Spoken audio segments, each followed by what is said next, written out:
Je vais vous parler un peu d'astrologie, de technique astrologique, et notamment de cette fameuse conjonction de Saturne avec Antares qui est en train de se produire. Saturne est à 11-12 degrés du Sagittaire, et alors transitant la conjonction Soleil-Jupiter dans ce signe, et donc transitant Antares, qui est à 9 degrés du Sagittaire. Alors, c'est normalement un moment important. C'est un moment important. Et il n'est pas inintéressant de lire, par exemple, les nouvelles. Je dis ça dans Direct Matin, un journal gratuit. États-Unis et Russie s'opposent au sujet de la Syrie comme un parfum de guerre froide. C'est quand même intéressant, si vous voulez. Hein. C'est pas inintéressant.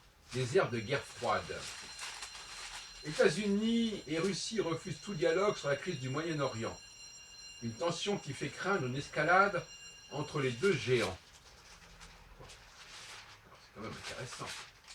Alors, ça veut dire quoi? Cela veut dire que la conjonction rétablit un certain ordre des choses. On parle de puissance, oui. Elle précise, elle reprécise les puissances des uns et des autres. Elle remet certaines personnes à leur place, en l'occurrence. La conjonction, c'est le moment où ce qui est en haut doit être en haut et ce qui est en bas doit être en bas. La conjonction au sens où je l'entends, c'est-à-dire la conjonction de Saturne avec une étoile fixe royale, ce qui se produit tous les 7 ans. Tous les 7 ans, il y a un rétablissement de l'ordre des choses. Ce qui est supérieur, ce qui est inférieur. Ce qui est de grande puissance et ce qui est de petite ou de moyenne puissance. Effectivement, parler de guerre froide et reparler du rapport entre Moscou et Washington, qui se défie au sujet de la Syrie, c'est quand même pas inintéressant. Voilà donc ce qu'on nous dit aujourd'hui.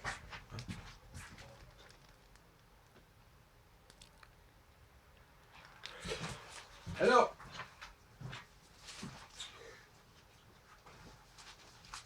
je pense qu'effectivement, la conjonction, c'est cela.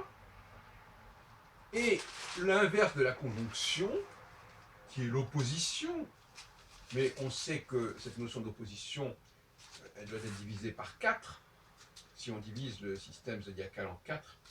Et donc l'opposition, c'est en fin de compte 45 degrés entre Saturne et une étoile fixe royale. Et puisqu'il y a 4 étoiles fixes royales, donc c'est au lieu de 180, ça devient 45 degrés, multiplié par 4, ça fait 180. Donc là, donc c'est ce que j'appelle le système alpha-oméga. Là, nous sommes dans une phase alpha, conjonction, qui fait que ce qui est en bas doit se mettre sous le joug de ce qui est en haut, de reconnaître le rapport réel de force. Et en revanche, la phase oméga, c'est une phase où on nie ce rapport de force et où chacun essaie de fonctionner séparément. C'est ce que j'appelle la phase de séparation plutôt que d'opposition. Donc séparation, ça veut dire que la maisonnée, c'est-à-dire que les puissances d'en bas cherchent à s'organiser par elles-mêmes et les puissances d'en haut cherchent à se passer des puissances d'en bas. Et ça crée des mondes séparés. C'est ce que j'appelle le monde oméga. Qu'est-ce que ça veut dire? Ça veut dire par exemple, pour vous donner un exemple très concret, si on prend par exemple 2013,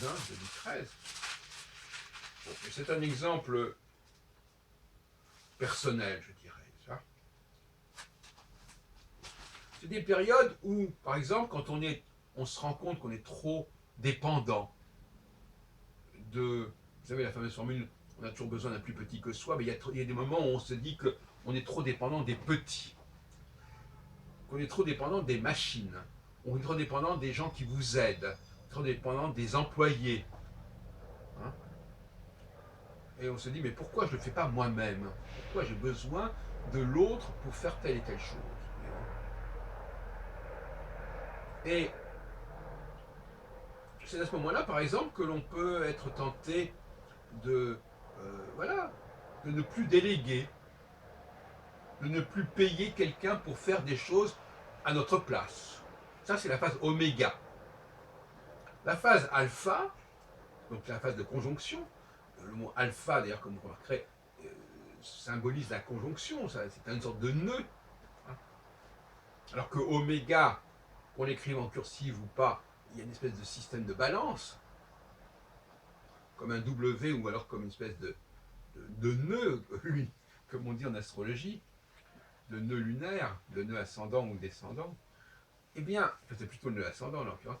Et donc, c'est tout à fait différent. Et c'est bien de ça dont il s'agit en astrologie, chers amis. L'astrologie nous parle de cette dialectique entre des forces qui tantôt se réunissent, tantôt s'opposent. L'astrologie doit parler de ça et exclusivement de cela. Il faut fixer dès le départ son objet. Par exemple, quand Barbault fait sa prévision en 1954, prévision qu'il n'a pas d'ailleurs retravaillée pendant 36 ans, 35 ans, et c'est quand même... Il ne dit pas ce qui va se passer en 89. Il ne dit même pas quel genre de problématique va se jouer en 89. Je ne dis pas qu'il aurait dû le dire en 54, mais il aurait quand même pu le dire en 64, en 75, etc. Est-ce que dans ses ouvrages d'astrologie mondiale, il revient sur son étude du cycle Saturne-Neptune? Est-ce qu'il le retravaille, qu'il le reformule? Est-ce qu'il clarifie sa fameuse prévision? Pas du tout. En tout cas, qu'on me prouve le contraire. Il semble qu'il l'ait mise de côté comme un état d'astrologie qu'il avait abandonné et qui n'avait pas d'ailleurs donné satisfaction. Et Barbault est toujours comme ça. Il élabore un système, ce système ne donne pas satisfaction, il en crée un autre. En 65, 66, après l'échec de l'annonce de la crise mondiale de 65, eh ben, il crée son système, il revient sur Bouchon, et il crée le système de l'indice cyclique. En disant, ben non, on ne va plus travailler sur des trucs comme ça trop spécifiques, on va travailler sur le mondial. Et il croit bêtement, à mon avis, que maintenant on doit annoncer des phénomènes au niveau mondial. Mais non, que des choses se produisent à une même époque dans le monde, c'est une chose, mais que ce soit mondial, c'est un autre problème, on joue sur les mots. Il s'est fait moucher à ce niveau-là. Bon, non. À un moment donné, il y a quelque chose qui se produit. Par exemple, quand je dis qu'il y a une conjonction de ce type, je veux dire par là que dans des tas de situations du même genre, il va se passer la même chose. Je n'ai pas dit qu'il y aurait un phénomène mondial. Mais là, on joue sur les mots. Mondial, ça peut vouloir dire deux choses différentes. Soit dans le sens de guerre mondiale, c'est-à-dire où tout le monde est impliqué dans un seul et même processus, ou bien ça veut dire un processus qui se répand au niveau mondial, mais qui va s'exercer, qui va s'exprimer, qui va se manifester chaque fois dans des cas locaux, dans des cas spécifiques. Hein? C'est ce que Barbault a compris finalement. Il a corrigé le tir, il a dit non, mais finalement il y a eu tel problème en Iran, avec la guerre irako-iranienne, etc. Bon, etc. Et il avait raison de dire que finalement ça s'est passé à tel endroit et que ça peut se passer à tel autre endroit et que ça ne se passe pas forcément partout. Bon, mais ça non plus, c'est pas une solution. Parce qu'effectivement, si un phénomène comme celui-là se produit, il doit avoir des répercussions partout. Mais ça ne veut pas dire que tout va s'enflammer et que tout va se globaliser. Non, ça veut dire simplement que même dans des pays qui n'ont rien à voir entre eux, qui obéissent à des systèmes politiques totalement différents, eh bien, les problèmes reviennent les mêmes parce qu'on est là dans une espèce de biologie, de programmation biologique qui est beaucoup plus ancienne et beaucoup plus puissante que tous les compartimentages politiques et géopolitiques qui puissent exister. C'est ça la question. Donc, pour en venir à la conjonction, c'est la reconnaissance de la puissance suprême. Je ne parle pas de Dieu, là. De la puissance, pourquoi pas, d'ailleurs.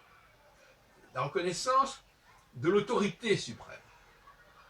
Dans une société donnée, dans un groupe donné, reconnaître qui est celui qui est au pouvoir. Qui a le pouvoir? Ça ne veut pas dire qu'il a le pouvoir au sens institutionnel du terme, mais qui est au pouvoir, qui est celui qui a la plus grande puissance, la plus grande potentialité, la plus grande capacité de nuisance, d'expression, qui est capable de dépasser les autres par sa capacité. Alors, je ne fais pas de commentaire à ce sujet, mais il s'agit là d'un aggiornamento, comme diraient les Italiens, d'une mise à jour, d'une mise au jour, et à ce moment-là, eh bien, on remet les choses à leur vraie place. On rétablit un ordre naturel des choses qui est celui qui correspond à la réalité. À la réalité. Parce que, qu'on le veuille ou non, les gens ne sont jamais que dans le déni. Qu'est-ce que c'est que quelqu'un qui est dans le déni? C'est quelqu'un qui sait très bien ce qu'il en est, mais qui ne veut pas le reconnaître.